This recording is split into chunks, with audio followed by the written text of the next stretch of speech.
반갑습니다. 네, 우리 앞뒤좌우로 함께 인사할까요? 반갑습니다. 잘 오셨습니다.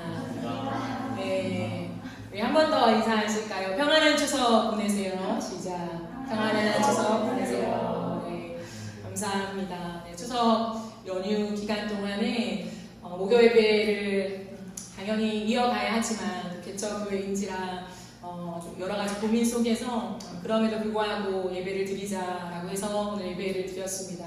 네, 어느 때보다 많이 온 것 같아요. 네, 너무 감사하고 하나님의 은혜입니다. 또 멀리서 와주신 많은 분들에게 하나님의 은혜가 임하기를 간절히 소망합니다. 또 온라인으로 함께하는 분들에게도 동일한 하나님의 은혜가 있기를 소망하며 축복합니다. 오늘 우리가 함께 보실 말씀은요, 마가복음 16장 말씀입니다. 신약 성경 마가복음 16장 14절부터 20절까지의 말씀입니다. 마가복음 16장 14절부터 20절까지의 말씀을 한 절씩 교독하시고 마지막 절은 합독하시겠습니다. 제가 먼저 읽겠습니다. 그 후에 11제자가 음식 먹을 때에 예수께서 그들에게 나타나사 그들의 믿음 없는 것과 마음이 완악한 것을 꾸짖으시니 이는 자기가 살아난 것을 본 자들의 말을 믿지 아니함이더라. 또 예수께 너희는 무상한 자녀와 마음의 복음을 전파하라. 믿고 세례를 받은 사람은 구원을 얻을 것이요 믿지 않는 사람은 정죄를 받으리라. 믿는 자들에게는 이런 표적이 따르니 곧 그들이 내 이름으로 귀신을 쫓아내며 새 방언을 말하며 뱀을 집어 올리며 무슨 독을 마실지라도 해를 받지 아니하며 병든 사람에게 손을 얹은즉 나으리라 하시더라. 주 예수께서 말씀을 마치신 후에 하늘로 올려지사 하나님 우편에 앉으시니라. 함께 읽겠습니다. 제자들이 나가 두루 전파할세 주께서 함께 역사하사 그 따르는 표적으로 말씀을 확실히 증언하시니라. 아멘. 오늘 설교 제목은 선물입니다. 일부러 맞춘 건 아니고요. 하나님 앞에서 항상 말씀을 준비할 때 엎드려 기도하면서 본문과 제목을 정하는데요. 이번 주 예배를 준비하면서 하나님께서 이런 본문을 저에게 감동으로 주셨고 이 본문 속에 어떠한 제목으로 말씀을 전해야 할까를 기도할 때 하나님이 선물이라고 하는 제목을 주셨습니다. 이 안에 담긴 놀라운 복음의 의미들이 참 많지만 오늘은 선물이라고 하는 제목 속에 하나님이 과연 우리에게 무엇을 말씀하기 원하시는가에 집중하여서 함께 말씀을 나누었으면 좋겠습니다. 부활하신 예수님께서 제자들에게 나타나시지 않습니까? 오늘 본문에서도 예수님께서 11제자에게 나타나신 본문입니다. 예수님께서 제자들이 음식 먹을 때에 그들에게 나타나셨다고 되어 있어요. 근데 나타나서 좋은 말씀을 하신 것이 아니라 사실은 꾸짖기 위하여 오셨어요. 왜 하필 음식 먹을 때 오셨을까요? 우리에게도 밥 먹을 때는 건드리지 않는다 이런 속담이 있잖아요. 근데 우리에게 익숙한 음식, 식사 예절은 사실 먹는 거에 더 큰 비중이 실려 있습니다. 그러나 이 당시 유대의 식사의 모습들은 먹는 것 자체보다는 교제 중심이에요. 그래서 식사 시간도 굉장히 길죠. 제자들이 함께 모여서 음식, 식탁, 교제를 나누는 그 가운데 예수님이 오신 거라고 이해하시면 될 것 같습니다. 그때 예수님께서 그들에게 오셔서 그들을 꾸짖으십니다. 믿음 없는 것, 그리고 마음이 완악한 것을 꾸짖었다라고 말씀하시죠. 여기서 마음이 완악하다라고 하는 이 단어는 원어적으로는 뻣뻣하다라고 하는 의미를 가지고 있습니다. 또 다른 말로 억세다라고 하는 의미를 포함하고 있죠. 예수님께서 제자들에게 오셨을 때에 가장 먼저 하신 것이 뭐냐면 그 현재의 제자들의 상태를 정확하게 지적하고 있다라는 거예요. 예수님께서 보신 제자들의 모습은 무엇이냐면 마음이 굉장히 뻣뻣한 상태였다라는 거예요. 이것을 다른 말로 하면 영적 둔감성에 빠져 있다라고 할 수 있습니다. 또는 교만함에 빠져 있고요. 자기 중심적인 생각에 빠져 있다라고 볼 수 있습니다. 그렇기 때문에 이전에 부활한 예수님을 만나서 막달라 마리아가 제자들에게 와서 예수님이 살아나셨어요. 정말 살아나셨어요. 갈릴리로 가시면 예수를 만날 수 있어요. 라고 전했음에도 불구하고 제자들이 믿지 않았다라고 되어 있습니다. 부활한 예수님을 만난 사람들의 증언도 믿지 않고 지금까지 함께 한 세월 속에 예수님이 내가 반드시 살아날 것이다.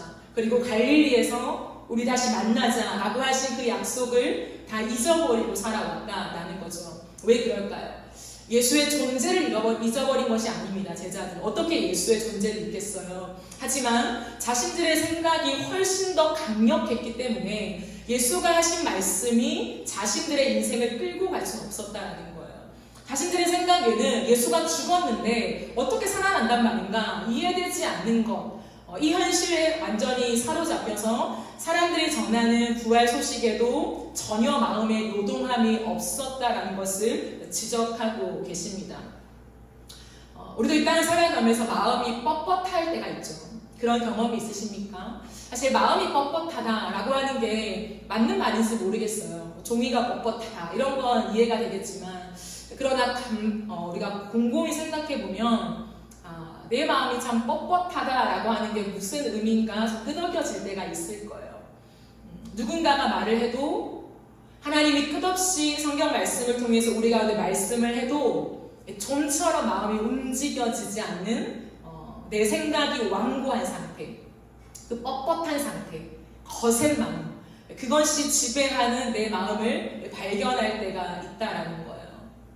근데 오늘 예수님께서는 그것을 정확하게 지적하시면서 그 상태로 절대 머물러 있어서는 안 된다라고 하는 것을 가르쳐 주시기 위함입니다.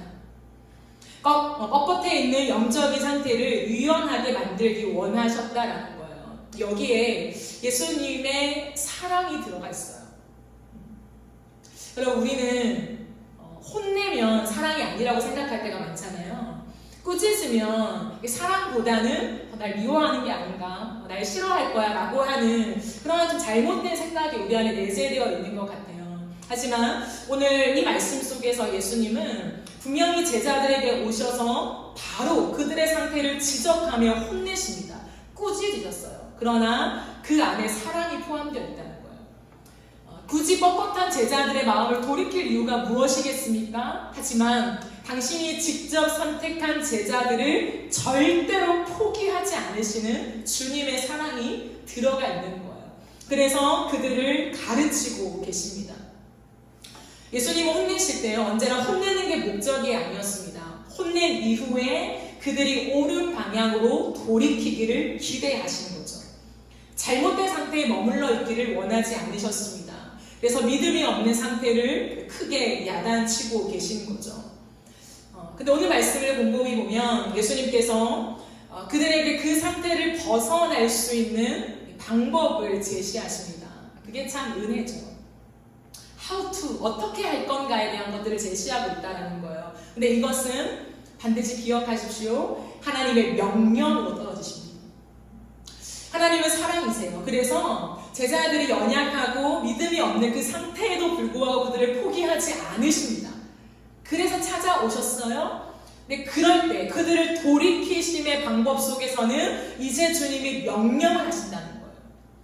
그럴 때 돌이켜야 한다는 거예요. 하나님의 명령 앞에서는 다시금 내가 생각하면서 이해하려고 납득하려고 하는 것이 아니라 순종하며 하나님의 명령에 따라 삶을 선회해야 한다는 거예요. 이게 아주 중요한 포인트입니다.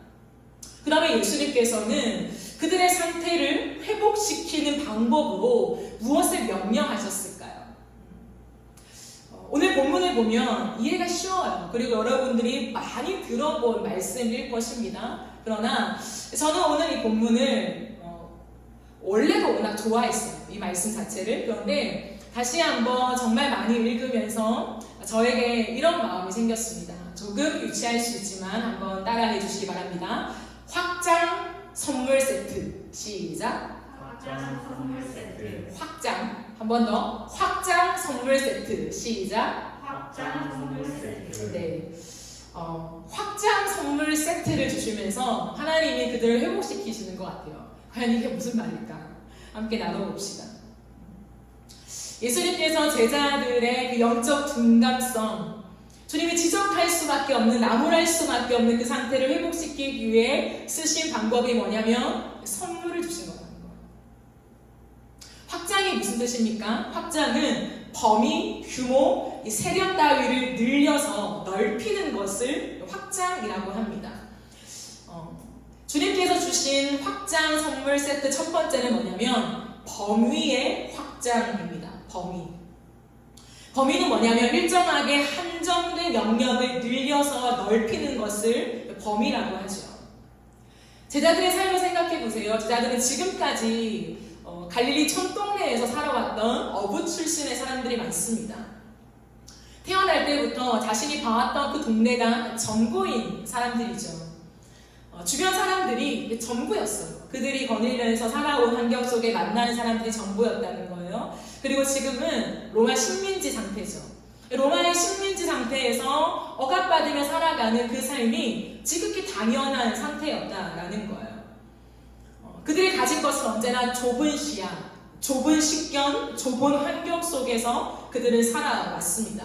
물론 예수님을 만나고 자신의 어떤 동네를 떠나서 다른 동네로 그리고 유대, 사마리아 이렇게 돌아다니면서 조금 더 많은 곳을 다니긴 했지만 그럼에도 불구하고 좁은 팔레스타인 땅 안에 국한되어 있었다는 거예요. 그리고 자신의 동족들을 만나는 것이 대부분이었습니다. 분명 한계를 가지고 살아왔죠. 근데 예수님께서 그런 제자들에게 이렇게 명령하십니다. 15절에 보면 너희는 온 천하에 다니며 만민에게 복음을 전파하라 라고 말씀하십니다. 온 천하에 다니며 만민에게 라고 말씀하십니다. 확장의 선언인 것이죠. 그들이 밟는 땅의 확장을 주님이 명령하고 있습니다. 또한 그들이 만나는 사람에 대한 확장을 주님이 명령하고 있다라는 거예요. 복음의 특징은 뻗어나가는 것에 있습니다. 복음은 먼저 믿은 사람을 통해서 흘러나가는 것이 특징입니다. 왜냐하면 그것이 하나님의 뜻이기 때문이죠. 그러므로 먼저 예수님을 만나고 먼저 구원을 얻고 먼저 복음을 받은 사람의 마음과 삶이 딱딱하게 굳어져 있다면, 뻣뻣해져 있다면 우리 안에 담겨져 있는 복음이 절대로 흘러갈 수가 없지요. 주님은 이 원리를 그대로 적용하십니다. 복음을 먼저 믿은 사람을 통해서 복음의 확장을 가져가는 것이 하나님의 기본적인 원리라는 거예요. 그러므로 제자들을 먼저 부르셨잖아요. 제자들을 먼저 믿게 하셨고 예수를 알게 하셨고 십자가 부활의 복음을 그들에게 배우게 하셨습니다. 그런 그들 안에 복음이 가둬져 있는 거예요. 자신들 안에는 완전하게 적용되어지지 못할 뿐더러 그렇게 가둬져 있으니까 다른 사람을 향해 뻗어나갈 수 없는 복음이 되고 있다라는 거죠. 그러므로 주님은 그들에게 온 천하를 다니면서 복음을 전파해라 라고 하는 것을 말씀하고 있다는 거예요. 공간적인 확장을 의미하죠. 지경을 넓히는 것을 주님은 말씀하십니다. 우리는 공간의 이동이 필요합니다. 범위의 확대가 필요하고 계속 뻗어나가는 것이 필요하다라는 거예요. 그러므로 하나님이 먼저 부른 사람에게 언제나 이 선물을 주십니다. 확장을 싫어하는 사람은 없거든요. 지경이 넓혀지는 것을 밀어내는 사람은 없습니다. 다만 그것을 생각할 때 내 스스로의 힘으로 그 영역을 넓힐 수 없을 것 같은 불안함이 엄습하기 때문에 기대를 못하는 것뿐이죠.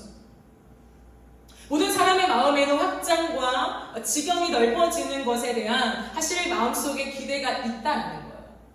근데 예수님은 먼저 복음을 믿은 사람에게 확장의 선물을 주신다는 거예요. 이것을 꼭 기억해야 돼요. 너가 스스로 개척해서 확장해봐, 넓혀봐 라고 성경은 얘기하는 것 같지만 사실은 이미 하나님이 땅을 넓혀놓고 우리를 보내심이 복음적인 원리라는 것을 기억해야 돼요. 그래서 하나님이 넓히신 것을 정복하는 우리의 삶이라는 것을 이해해야 합니다. 그러므로 이것이 선물이라는 거예요.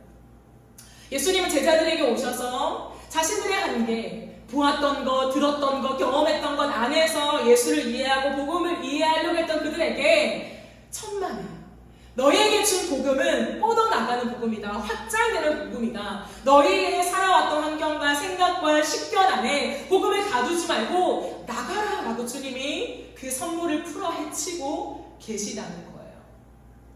사랑하는 여러분, 우리 안에 복음이 있잖아요. 내가 예수를 믿습니다 라고 고백해요. 그러면 우리는 반드시 확장해야 한다는 것을 아멘으로 받아들여야 한다는 거예요. 모든 사람에게 마찬가지입니다. 그러므로 하나님이 믿는 모든 자에게요, 모든 자에게 주신 것은 뭐냐면 선교입니다. 선교. 우리가 흔히 선교를 생각할 때 선교는 특별한 사람이 특정한 때에 하나님의 부르심을 받아서 자신의 삶을 들여서 복음을 전하는 겁니다 라고 이해할 때가 많아요. 물론 풀타임 선교사님들이 세계의 모든 곳으로 지금 파송되셔서 자신의 온 삶을 들여서 정말 선교사, 오로지 그 일만을 감당하고 계시는 분들이 많죠. 우리는 그분들을 선교사님이라고 부릅니다. 하지만 그분들만, 풀타임 사역자들만 선교사를 부르신 게 아니라는 거예요. 그분들은 전 삶을 통해서 개인적인 소명 안에, 개인적인 사명 안에 하나님의 콜링을 받고 떠나 계시오. 그래서 선교를 하시는 거고요. 모든 믿는 자에게는 주님이 동일하게 선교에 대한 사명을 주셨음을 우리는 반드시 기억해야 합니다. 그러므로 기회를 마련해서 우리는 반드시 선교를 해야 한다는 거예요. 단기여도 선교를 가는 것이 저는 성경적이라고 봅니다. 제자들에게 오늘 온 천하를 다녀라 라고 하는 것은 지금 이 당시에 11명의 제자에 국한된 것이 아닙니다. 이것은 사도행전으로 뻗어나가서 예수를 믿는 모든 자들에게 동일한 사명으로 주어지고 있으며 그 복음의 선교적 사명을 받은 수많은 사람들이 자신의 온 삶을 들여 삶을 확장해 나가며 복음을 전했을 때 지금 오늘에까지 복음이 도달하게 된 것이죠. 그러므로 우리의 인생 속에 하나님이 언제나 이 복음적인 확장의 선물을 주셨다는 것을 기억하며 하나님 앞에서 그 길을 물어야 한다는 것이죠. 그러므로 선교는 마땅합니다. 제가 선교를 좀 고민할 때 하나님 선교를 왜 가야 합니까? 어디로 가야 합니까? 라고 질문을 할 때 가만히 내 기도를 생각하면서 흠칫 놀랬던 적이 있어요. 선교를 왜 가야 하다니. 그래, 어느 순간부터 이 한국 땅에 나의 소명은, 나의 사명은 교회를 세우는 거야 라고 하는 인식이 있으니까 해외 선교를 떠날 때 많은 청년들과 함께 선교를 계획할 때 항상 하나님께 먼저 던졌던 질문이 하나님, 선교를 왜 가야 합니까? 어디로 가야 합니까? 이게 깔려있는 기도였더라고요. 근데 곰곰이 다시 한번 제가 생각해보며 이 말씀을 묵상할 때 내 기도가 틀렸다라고 하는 것을 깨닫게 되었어요. 선교를 왜 해야 합니까가 아니라 선교는 당연한 거죠. 선교는 마땅한 것입니다. 그래서 선교의 마음이 주어졌다면 하나님께 이렇게 기도하는 것이 조금 더 맞는 것 같습니다. 하나님, 선교할 기회를 주셔서 감사합니다.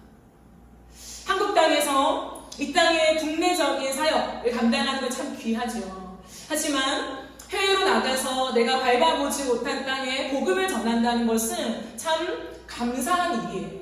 그렇기 때문에 하나님이 우리에게 어느 순간에 선교에 대한 마음을 일단 넣어주셨다면 감사의 기도가 나오는 것이 우선이구나 라는 걸 좀 부끄럽지만 다시 한번 깨닫게 되었어요. 그래서 제 기도를 교정하게 되었습니다. 하나님, 선교의 기회를 주셔서 감사합니다. 내가 언제나 가고 싶다고 갈 수 있는 것이 아닌데 내 마음속에 선교를 해야 한다. 이번 시즌에는 선교를 해야 한다라는 마음에 감동을 주셔서 하나님 감사합니다. 어느 땅으로 하나님 보내시겠습니까? 라는 기도로 제가 바뀌어진 것을 확인하며 하나님 앞에 참 많은 마음의 공유가 일어났습니다. 사랑하는 여러분, 우리는 이 땅에 살아가면서 선교가 마땅하다라고 하는 전제를 반드시 가져야 해요. 온 천하를 다니는, 온 천하를 다녀야 한다고 말씀하셨습니다. 그러므로 그 전제를 가지는데 우리에게는 두 번째 고민이 될 거예요. 그러면 나는 이곳에 일상이라고 하는 이름으로 하루하루를 살아가는데 나의 상황 속에서 도저히 선교를 갈 수 없는 때예요. 마음이 굉장히 불편할 수 있잖아요. 하나님이 언제나 선교를 하라고 했는데 내 상황은 도저히 선교를 갈 수 없는, 그때 많은 그리스도인들이 좁아진다는 거예요. 나는 나의 일상에서 하나님의 나라를 세우는 게 귀해. 이것도 내 사명이야. 나의 일상의 예배야. 당연하죠. 맞는 말입니다. 그러나 그걸로 우리가 점을 찍어버리면 항상 내 일상밖에 볼 수 없다는 거예요. 근데 제가 하나님이 선물로 주신 것이 무엇이라 했습니까? 확장. 분명히 확장이라고 했어요. 범위의 확장이라고 했습니다. 그렇기 때문에 고민을 하게 되는 거죠. 그렇다면 나는 매 시즌마다 정기적으로 단기 선교를 떠나야 하는 것이 옳은 것인가? 어떤 상황에도 불구하고 반드시 선교를 가야만 하는 것이 성경적인 것인가? 라고 하는 질문이 떠오르게 되죠. 그건 아니에요. 하나님께서 우리에게 주신 정말 기가 막힌 은혜가 뭐냐면 기도의 은혜를 주셨거든요. 기도를 통해서 우리의 마음과 생각과 선교가 확장되게 하는 놀라운 선물을 주셨습니다. 저는 하나님께서 제가 19살 때, 20살 때 하나님 앞에서 엎드려서 참 많이 기도를 했던 때였어요. 어린 나이에. 19살 때 본당에 엎드려서 기도만 하면 3-4시간이 훌쩍 가는 거예요. 제가 그때는 수시를 붙었거든요. 그래서 수능을 보지 않아도 되는 행복함을 경험했습니다. 그래서 6개월이 지난 이후부터는 12시만 되면, 점심시간이 되면 저는 학교를 하고 저만의 시간을 가졌어요. 그러니까 또래 친구들보다 다소 시간이 많았죠. 늘 교회를 가서 불이 꺼진 본당 안에 가장 구석에서 기도를 했어요. 근데 엎드려서 무릎을 꿇고 장의자에 앉아서 벽을 쳐다보면서 기도를 할 때 정신을 차려보서 시계를 보면 3-4시간이 그냥 지나가 있는 거예요. 근데 그때 제가 어떻게 기도하게 됐냐면 그 기도의 거의 제가 생각할 때는 그 당시에 한 90%가 선교에 대한 기도였어요. 하나님이 어린 19살이 사실 뭘 알겠어요. 기도에 대한 훈련도 제대로 되어 있지 않고 많은 성경적인 지식도 없는 그때였지만 그냥 하나님을 사모해서 매일마다 하나님 앞에 본당에 나아가서 4시간을 하나님과의 교제 시간으로 드렸을 때에 무릎을 꿇고 찬양 한두 곡 하고 기도를 시작하면 하나님이 언제나 저에게 선교에 대한 마음을 부어주시며 내가 가보지도 않은 나라에 대한 기도를 시키셨어요. 내가 들어본 나라도 있지만 잘 모르는, 익숙하지 않는 나라에 대한 그 이름들, 그 사람들의 어떤 얼굴들, 그리고 그들이 살아가는 어떤 마음들, 내가 어떻게 경험해 봤겠어요? 그러나 기도 속에 하나님이 그것들을 느끼게 하시면서 계속 기도가 뻗어나가게 하시는 거예요. 저는 그때 그게 무슨 기도인지도 몰랐고 누구에게도 말하지 않았어요. 그냥 모든 사람이 다 이렇게 기도하나 보다 생각했어요. 오태신앙이 아니었기 때문에 여러 가지 정보가 많이 부족했거든요. 그래서 기도하면 많은 사람들도 이렇게 기도하나 보다 라고 하면서 기도했던 한 2년의 시간 속에서 하나님이 끝없이 온 열방을 기도 속에 다니게 하셨어요.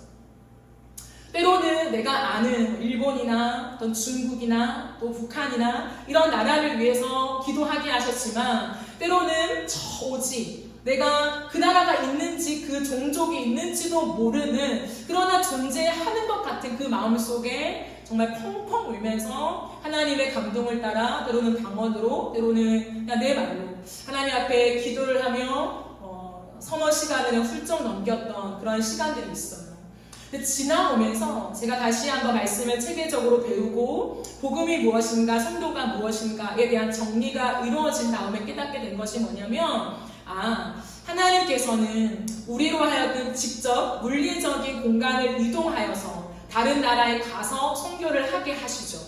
하지만 그것뿐만 아니라 기도 속에 하나님은 선교를 하시는 분이시구나 라고 하는 놀라운 비밀을 깨닫게 되었어요. 우리의 기도가 아무것도 아닌 것 같지만 하나님은 기도 속에 하나님의 마음을 부어주십니다. 주님은 열방의 하나님이시잖아요. 온 민족의 하나님이시잖아요. 그렇기 때문에 나는 이 조그마한 나라에 아무것도 모른 채 살아가지만 이 작은 내 마음속에 주님의 마음을 쏟아 부어주시는 거예요. 그래서 정말 미약한 내 기도를 통해서 저 지구 반대편에 있는 사람들에게 성교가 되도록 하나님이 나 같은 자의 기도를 사용하신다 라고 하는 이해가 주어지자 그때 펑펑 울었어요. 이 놀라운 복음을 이해한 것만 해도 감격스러웠지만 어찌 나 같은 자의 한마디 두마디의 이 기도, 진실하게 하나님의 마음을 담아 기도하긴 하지만 이 부족한 자의 기도를 통해서 저 반대편에 있는 누군가의 인생을 살려내시는 그러한 일들을 하시는가 라고 생각할 때 정말 많은 눈물을 흘린 적이 있습니다.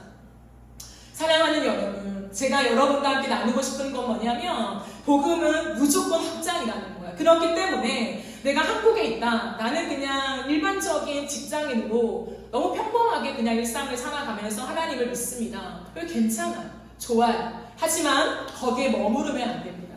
주님이 가장 싫어하시는 것, 또 주님이 일을 하지 못하시는 건 뭐냐면 머무는 인생이에요. 한계에 갇혀있는 인생이에요. 자기 합리화에 빠져있는 인생은 하나님이 좀처럼 사용하실 수가 없다라는 거예요. 뻣뻣한 마음으로 내 주장이 가득하여서 하나님 앞에 늘 왜요? 를 묻는 사람에게는 하나님이 좀처럼 일하실 수가 없어요. 그렇다고 이유를 묻지 말라는 게 아니에요. 하나님 앞에 질문을 해야죠. 하지만 제가 말하는 것은 제자들처럼 이해가 되지 않으니까 왜요? 왜 해야 되는데요? 뭔데요? 라고 하는 그런 태도를 말하는 거예요. 그런 태도로 묻는 것이 아니라 하나님의 경륜을 이해하고 싶어서 묻는 왜라는 질문은 괜찮죠. 하지만 우리는 더 나아가서 하나님 앞에 따져 묻는 왜가 아니라 하나님 내 기도를 사용해 주세요. 제가 지금은 물리적인 공간을 이동하여서 선교할 수 없는 상황 속에 있지만 내 마음속에 하나님의 마음을 담아주셔서 오늘도 열방을 향할 일하시는 하나님의 경륜을 이해하게 하시고 이 좁은 공간에 갇혀있는 하나님이 아니라 오늘도 하나님의 열심이 저 지구 반대편까지 향해 있다는 사실을 내가 믿으며 주님 이곳에서 하나님과 동력하기를 원해요 라고 하는 겸손한 마음이 복음을 아는 자의 자세라는 거예요. 그 기도 속에 하나님이요 기가 막힌 하나님의 마음을 알게 하는 선물을 주세요. 나는 확장하고 싶지 않은데 어리석은 사람들이에요. 확장이 되면 될수록 그냥 내 지경만 넓혀지는 것이 아니라 하나님의 마음을 넓혀서 이해함에 그 은혜가 주어진다는 거예요. 하나님의 마음이 나는 지금 이 정도로 생각했는데 엄청나게 크구나. 하나님의 일하심이 어마어마하구나. 그 하나님의 위대하심을 찬양하게 돼요. 그런데요, 하나님이 온 열방, 진짜 저 지구 반대편까지 뻗어나가는 온 열방을 향해 지금도 열심히 일을 하고 계시잖아요, 여러분.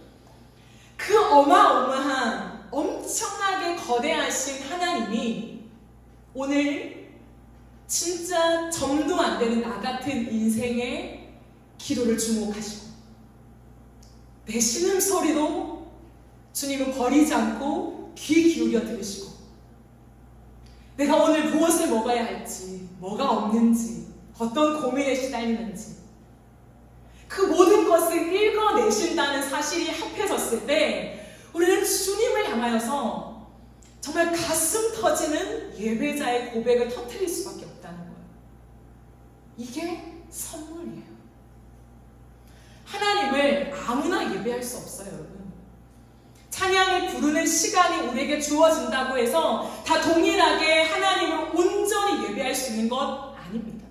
음악성이 있다고, 노래를 좋아한다고, 찬양 인도자라고 절대 아니에요. 누가 하나님을 바르게 예배할 수 있는가 했을 때 하나님을 더 많이 아는 자, 하나님의 마음을 더 크게 아는 자, 아는 만큼 주님을 예배한다는 거예요. 여러분, 오늘 우리가 아브람에서 아브라함으로 바꾸신 이 찬양을 불렀잖아요. 물론 새 노래입니다. 다소 어렵죠. 그러나 때로 찬양은요, 새 찬양이 더 은혜가 될 때가 있어요. 왜냐하면 가사가 복음적이라면. 아브람, 그 한계에 갇힌 가나안 한계에 갇힌 그 아브라함에게 아브라함아 너는 가나안 땅만이 아니야. 너는 열방의 아비가 될 거야. 너 한 사람을 통하여서 나는 열방을 세울 것이다. 주님 그냥 이스마엘이라고 잘 살게 해주세요. 주님은 no. 아니야. 너를 통해 반드시 씨가 태어나게 될 거다. 너의 씨를 통해서 아들이 태어날 거야. 너의 아들을 통하여서 온 열방 가운데 내 복음이 뻗어지게 할 거야. 나는 너를 통해 일할 거야. 아브라함으로 내가 너희를 바꿀 것이다. 기가 막힌 은혜잖아. 확장의 은혜를 주시는 거예요. 아브라함 몰랐습니다. 그냥 주님 여기 잘 살게요. 지금도 괜찮아요. 주님은 용납하지 않으시죠. 복음이라는 것은 그런 게 아니라는 거예요. 이제 복음을 받아들였다면 주님이 원하신 대로 나아가야 되는 게 복음을 받아들인 자의 자세예요. 내가 지경을 정할 수 없습니다. 이것을 아는 사람이 어찌 이 찬양을 그냥 부르겠어요. 모르는 찬양이라 할지라도 잘 몰라요. 근데 가슴이 미었어요. 그래, 아브라함에서 아브라함으로 바뀌신 그 하나님의 기가 막힌 은혜가 오늘도 있기 때문에 내 인생 말씀에 겁니다. 이 찬양의 가사잖아요. 예배가 달라질 수밖에 없는 거예요. 주님을 찬양합니다. 나 같은 자의 이름을 바꾸시고 나의 인생을 바꾸셔서 더 넓게 확장해 나가라. 너를 통한 나의 큰 계획이 있다. 라고 우리를 항해자로 예수님을 두시고 우리를 배에 띄워 보내시는 하나님 아버지의 마음. 오늘 주님 그것을 말씀하고 있다. 거기에 예스, 예 주님이라고 하는 사람이 복음의 사람이라고 주님 말씀하십니다. 그러므로 분명한 것은 내가 직접 가든 아니면 기도를 통해서든 반드시 온 천하를 다니면서 복음을 전파해야 한다는 것. 이것이 예수님의 명령입니다. 두 번째가 있습니다. 능력의 확장입니다. 오늘 17절에 보면 믿는 자들에게는 이런 표적이 따르니 믿는 자들에게 모든 표적이 따른대요. 곧 그들이 내 이름으로 귀신을 쫓아내며 새 방언을 말하며 뱀을 집어 올리며 무슨 독을 마실지라도 해를 받지 아니하며 병든 사람에게 손을 얹은즉 나으리라 라고 말씀하시죠. 그럼 반드시 기억해야 될 게 뭐냐면 믿는 자들에게는 이라고 하는 구절입니다. 특별한 사람이 아니에요. 사도들에게는 나와 있지 않아요. 사도 바울에게만 이런 것도 나와 있지 않습니다. 믿는 모든 자들에게, 믿는 자들에게는 이런 표적이 반드시 따르게 된다라는 거예요. 그것이 내 이름을 주셨다는 거죠. 주님은 우리에게 복음을 받아들이게 하면서 그 복음과 함께 주신 것이 뭐냐면 예수 이름의 능력이라는 거예요. 그 능력의 확장의 선물을 우리에게 주셨습니다. 그것을 반드시 기억해야 돼요, 여러분. 이것은 선물이라는 거예요, 선물. 나 같은 자에게 어떻게 주님 귀신을 쫓아내는 능력이요? 저는 그런 축사의 은사는 없어요, 주님. 저에게 병고침의 은사는 없어요, 하나님. 저는 그런 은사, 그런 쪽은 아니에요. 많은 사람들이 그렇게 얘기할 수 있습니다. 하지만 예수 이름 안에 이 모든 것이 종합 선물 세트로 우리에게 안겨진다는 것을 기억해야 돼요. 그러므로 능력의 확장의 선물을 주셨다라는 것을 기억하면서 내가 믿는 예수의 이름 안에 이 능력이 있다라는 것을 우리는 확신해야 됩니다. 그리고 사용해야 합니다. 이것이 하나님의 기가 막힌 선물이에요, 여러분. 예수의 이름으로 귀신을 쫓아낸다. 이것은 단순히 귀신 들린 자들 다 모이게 해서 내가 예수의 이름으로 명하는 귀신아 떠나갈지어다 해서 귀신이 떠나가게 하는 어떤 성령의 집회 그런 것들을 말하는 것이 아니에요. 예수 그리스도의 십자가 안에서 사탄의 머리는 박살이 났습니다. 사탄은 권세를 잃어버렸다는 거예요. 이미 예수 그리스도의 십자가의 피로 말미암아서 죄의 모든 뿌리가 끊겨졌고 우리에게 의의 선물이 주어졌다라는 거예요. 그러므로 우리는 이 땅에서 악한 영의 수많은 거짓 역사를 대항하여서 하나님의 능력을 사용해야 되는 권세를 받았다는 거죠.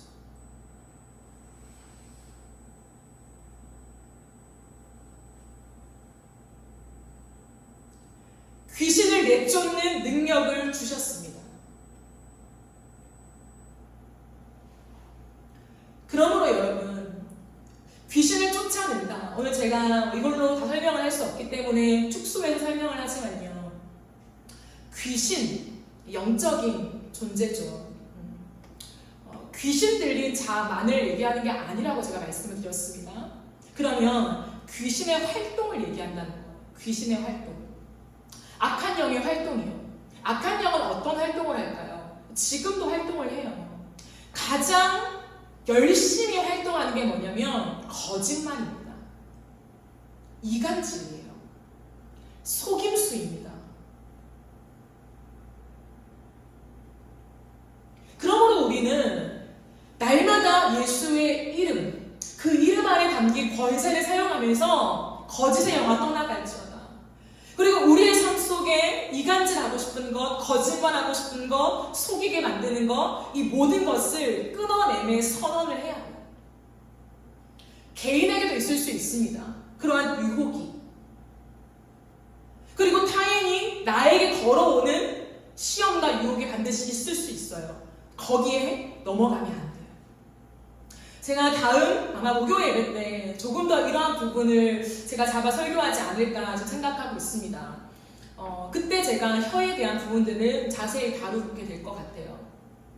그리스도인들의 복음, 내가 복음으로 살아간다라고 하는 것은 말씀을 몇 장 읽느냐 그걸로 승부 보지 않습니다.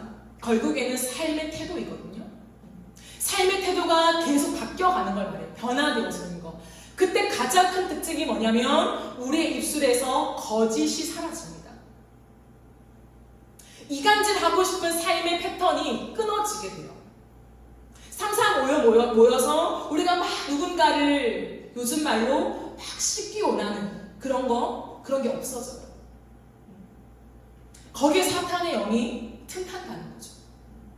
그러므로 제가 지금 여러분과 나누고 싶은 건 뭐냐면 귀신을 쫓아낸다는 게 그냥 우리가 생각하는 귀신 들린 사람, 그 사람을 어떻게 해서 귀신을 내쫓게 되는, 온전하게 만드는 그 영역만을 생각하는 것이 아니라 그 축사의 의사도 있지요. 하지만 모든 믿는 자에게 주셨다라고 하는 귀신을 쫓아내는 능력은 귀신의 모든 활동에 대해서 우리가 제어할 능력이 있다는 거예요. 그걸 반드시 기억해야 돼요.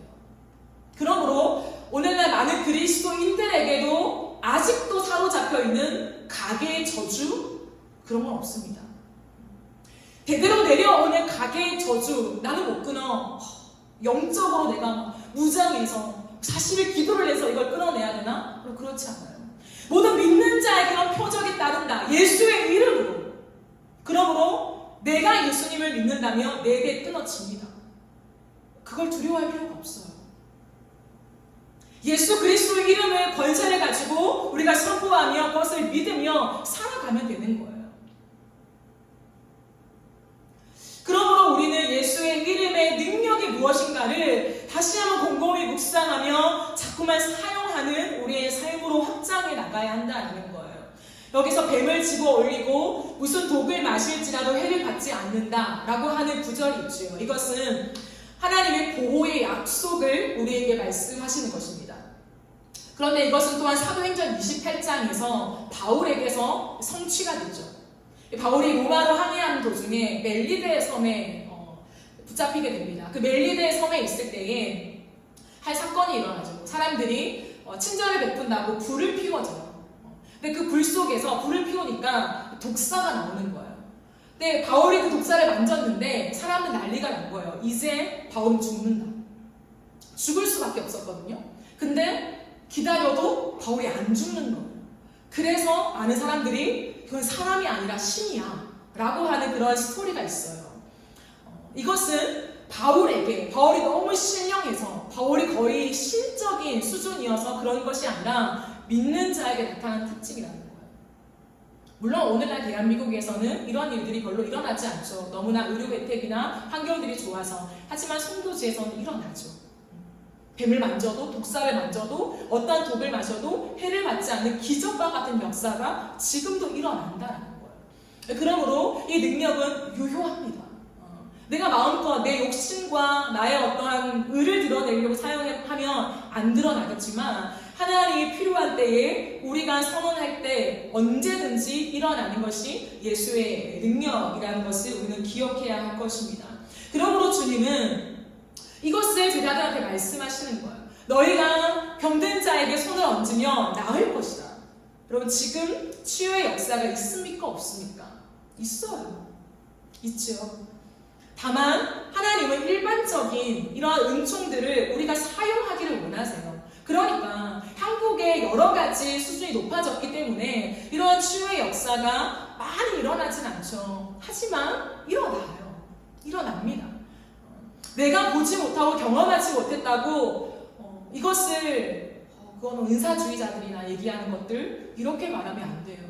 주님이 제자들에게 분명하게 말씀하셨다는 거예요. 너희가 병든 자에게 손을 얹으면 낫는다. 예수님 부활 이후에 말씀하신 거잖아요. 그러므로 오늘날도 유효한 거예요. 병원을 가지만 우리는 병원을 갈 때나 또한 그 모든 치유의 과정을 겪으면서 반드시 예수의 이름으로 기도를 해야 합니다. 이제 아이가 태어났잖아요. 아이가 아플 때가 많아요. 병원을 데리고 가야죠. 하지만 믿음의 사람들은 언제나 아이 머리 위에, 아이 몸에 손을 얹고 하나님 낫기를 기도해야죠. 기도하면서 데리고 가는 거예요. 그러므로 우리가 항상 기억해야 될 게 뭐냐면 일반적인 은총을 사용하지만 예수의 이름 안에 병을 낫게 하는 역사의 능력이 있다라는 거예요. 그 기도가 약해지면 안 된다는 것을 강조하고 있는 것입니다. 병원 가지 말라는 절대 아니에요. 그러므로 우리는 복음을 이해할 때 균형이 중요해요. 은사냐 아니면 일반 은총만 사용하냐 이게 아니라 성경을 보세요. 이 많은 능력을 우리에게 주셨고 우리가 살아가는 모든 삶의 영역 속에서 하나님은 이 능력이 확장되어져 가기를 기대하고 있다는 거예요. 그러므로 다 취할 수 있죠. 그 균형이 잡힌 복음의 이해 속에 우리는 언제나 가정에서든 내가 만나는 사람에게로는 이러한 기도가 필요함을 우리는 이해해야 합니다. 예수 그리스도의 십자가를 믿는다는 것이 그리 단순하지 않아요. 엄청난 은혜라는 거예요. 내가 예수를 주로 고백한다. 예수의 십자가의 피를 믿습니다. 주님, 악한 영의 역사가 완전히 패배하였고 예수가 승리하였습니다 라고 믿는 이 한마디의 선언이 얼마나 큰 능력이 있는지 우리는 오늘도 정말 바르게 기억해야 할 것입니다. 예수의 이름 안에 하나님이 주신 종합 선물 세트를 사용하세요. 사용합시다. 주님은 마지막으로 이렇게 말씀하십니다. 제자들이 나가 두루 전파할세 주께서 함께 역사하사 그 따르는 표적으로 말씀을 확실히 증언하십니다. 이것이 능력을 주신 이유입니다. 예수님이 함께 하신대요. 이것을 믿는 자가 걸어가 확장되어져 가는 모든 영역 속에 예수님은 함께 하십니다. 그리고 그 표적으로 말미암아 하나님의 변치 않는 능력의 말씀이 확실하게 증언되도록 이것을 원어로 말하면 견고하게 된다는 거예요. 하나님의 살아있는 말씀이 견고하게 된다는 거죠. 그런 역사가 우리의 인생 속에 일어나게 된다는 거예요. 그러므로 복음이 확실하게 되죠. 복음이 내 삶이 되죠. 복음이 내 일상이 되죠. 복음이 내 모든 삶에 걸어가는 흔적으로 남게 되죠. 그게 그리스도의 삶이며 그것을 한마디로 말하면 하나님 나라의 확장이라고 할 수 있습니다. 그러므로 말씀을 정리하겠습니다. 하나님께서 복음으로 주신 이 은혜 안에는 확장의 선물이 있습니다.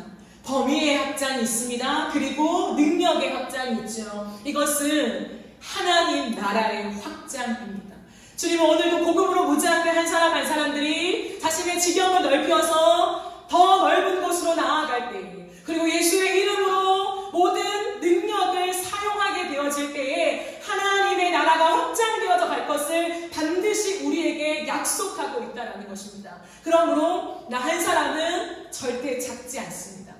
하나님의 나라가 움직여가는 거예요. 그리고 하나님의 나라가 또 다른 사람들을 세워나가면서 이 나라의 지경이 넓혀지게 하는데 주역이 된다는 거예요. 이 얼마나 놀랍습니까? 그러므로 어깨를 펴시고 우리가 주님 앞에 다시 한번 내 정체성을 생각하세요. 나는 부족해. 나는 연약해. 연약하죠. 언제나 주인이죠. 언제나 잘한 것보다 못한 것이 더 많은 것 같죠. 하지만 복음을 가졌잖아요. 이제 우리는 예수의 제자입니다. 주님이 절대 포기를 안 해요. 꾸짖고 나무라시고 징계하십니다. 그러나 포기를 안 하신다고요. 그리고 명령하십니다. 다시 떠나라. 다시 확장해라. 복음의 확장을 일으켜라. 범위를 넓혀라.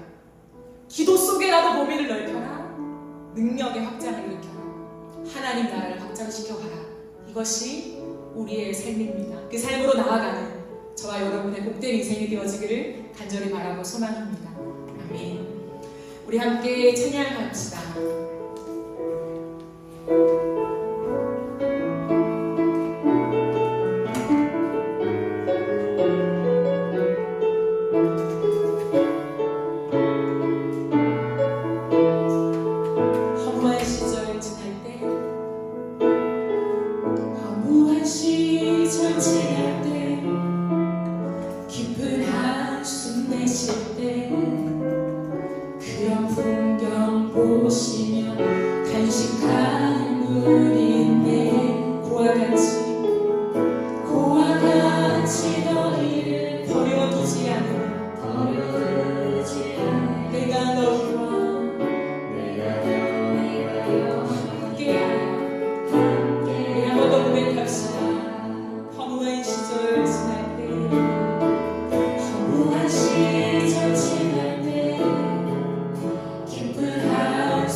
내가 너희를 절대 버리지 않는다. 너희가 비록 믿음이 없을 때라도, 마음이 완악해져서 뻣뻣해있을지라도, 둔하여서 나를 바라보지 못할지라도 나는 너희를 절대 포기하지 않아. 내가 너를 먼저 선택하여 불러냈기에 나는 너를 통하여 내 나라를 확장시켜 갈 것이다. 우리가 이 시간 약속의 말씀, 주의 음성을 붙잡고 기도합시다. 하나님, 나의 연약함을 이미 아시고 다시 오늘 찾아오셔서